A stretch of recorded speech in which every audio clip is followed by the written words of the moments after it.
साथियों, आजकल online fraud के ऐसे बहुत से मामले देखने व सुनने को मिल रहे हैं कि किसी अनजान नंबर से आपके फोन पर कॉल आया।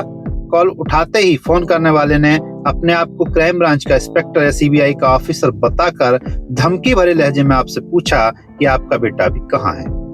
आप डर गए और बेटे के कोचिंग जाने, स्कूल जाने या ड्यूटी जाने के बारे में आपने बता दिया। उसके बाद आपसे कहा जाता है कि आपका बेटा कोचिंग नहीं गया है, बल्कि ट्रक के साथ पकड़ा गया है या किसी लड़की के साथ पकड़े जाने जैसी बातें आपसे कही जाती है और केस से बचाने के बहाने दबाव में लेकर आपसे पैसे हड़प लिए जाते हैं। यह एक नए तरीके का ऑनलाइन फ्रॉड है जो इस समय बहुत बड़ी मात्रा में प्रचलन में है। तो आज हम आपको बताएंगे कि ऐसी स्थिति में आप किस प्रकार से अपना बचाव कर सकते हैं तथा ऑनलाइन फ्रॉड से बचने के लिए आपको क्या क्या सावधानी करनी चाहिए। तो चलिए शुरू करते हैं।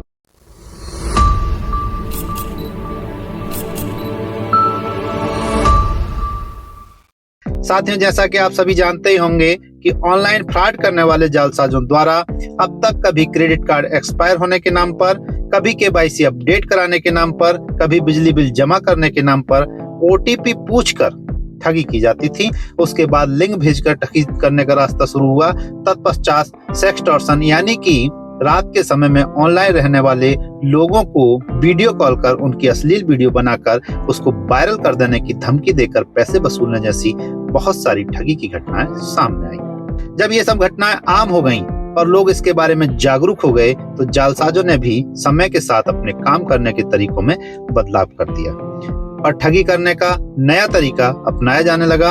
आजकल क्या होता है कि आपके फोन पर अचानक किसी नए नंबर से फोन कॉल आता है और कॉल करने वाला व्यक्ति फोन उठाते ही आपको धमकी भरे स्वर में बोलता है कि मैं क्राइम ब्रांच का इंस्पेक्टर बोल रहा हूँ या सीबीआई का इंस्पेक्टर बोल रहा हूँ। आपको पता है आपका बेटा इस समय कहाँ है? आप डर जाते हैं और सीधे सीधे बोल देते हैं, जी साहब, मेरा बेटा तो स्कूल गया है, या मेरा बेटा ड्यूटी गया है, या मेरा बेटा कोचिंग गया है, या मेरा बेटा किसी शादी पार्टी में गया हुआ है। ये सब जानकारी आप बता देते हैं। फिर उधर से तुरंत आपको बताया जाता है कि आपका बेटा कोचिंग नहीं गया है, आपका बेटा स्कूल नहीं गया है, बट ड्रग के साथ पकड़ा गया है, यानी कि ड्रग केस में फंस गया है, या किसी लड़की के साथ पकड़ा गया है, यानी कि रेप केस में फंस गया है। इसके साथ ही आपसे कहेंगे कि अपने बेटे से बात कर लो और पीछे से फोन पर आपको दूर से किसी बच्चे के रोने की आवाज भी सुनाई देगी, जो रोते हुए पापा पापा चिल्ला रहा होगा। बच्चों के रोने की आवाज सुनते ही माता पिता डर जाते हैं, घबरा जाते हैं और आपके घबराते ही ठगों का काम शुरू हो जाता है। तभी उनके द्वारा आपको कोई ऐसी जगह या ऑफिस आने को कहा जाएगा जिसको आप जानते ही नहीं होंगे। जैसा कि आपसे कहा जाएगा कि आपने सीआईडी ऑफिस देखा है, या आपने सीबीआई ऑफिस देखा है, या आपने डीआरआई ऑफिस देखा है। इस तरीके के ऑफिस आपसे पूछा जाएगा। आपके मना करने पर वे आपको बताएंगे कि अभी हमने आपके बच्चे को साइड रखा हुआ है, बाहर मीडिया वाले हैं पर हमने अभी उनको बताया नहीं है, आप चाहें तो आपका बच्चा बच सकता है। आप तुरंत 10,000, 20,000, 25,000 रुपए जो भी हो, जैसा भी हो, हमको भेज दो, हम आपके बच्चे को साइड कर देंगे, बचा देंगे और इसके साथ ही तुरंत आपसे पैसे ट्रांसफर करा लिए जाते हैं। अगर एक बार आपने पैसा भेजा तो दोबारा फिर आपसे पैसे की मांग की जाएगी और फिर तब तक आपसे पैसा मांगा जाता रहेगा जब तक आप पैसे भेजते रहेंगे। ये एक नए तरीके का फ्रॉड है। इसके बहुत सारे मामले इस समय सुनने में आ रहे हैं। तो अब हम आपको बताएंगे कि इस प्रकार की घटनाओं में आपको क्या करना है और क्या क्या सावधानियां रखने की जरूरत है। तो सबसे पहले आपको अगर इस प्रकार का कोई फोन कॉल आता है तो आप डरे नहीं, घबराएं नहीं। एक बात गांठ बांध लें कि आज के समय में कोई भी पुलिस अधिकारी या कोई भी जांच एजेंसी किसी से भी फोन पर पैसे की मांग नहीं करता।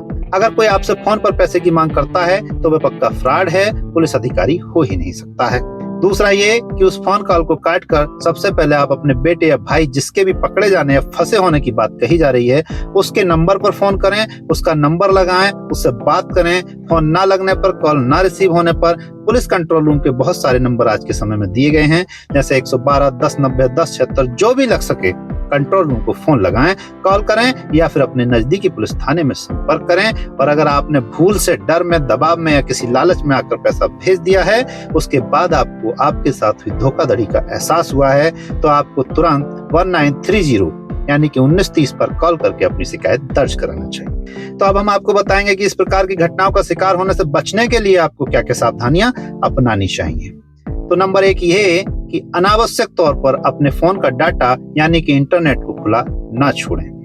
यूज करने के बाद और रात को सोते समय फोन का डाटा अवश्य बंद कर दें। नंबर 2 ये है कि किसी के कहने पर भूल कर भी अपने फोन में एनीडेस्क या टीम व्यूअर जैसे एप्लीकेशन को इंस्टॉल ना करें, और अगर किसी काम के चलते आपने इन एप्लीकेशन को अपने फोन में इंस्टॉल किया है तो काम पूरा करने के बाद इन एप्लीकेशन को तुरंत डिलीट कर दें, अनइंस्टॉल कर दें।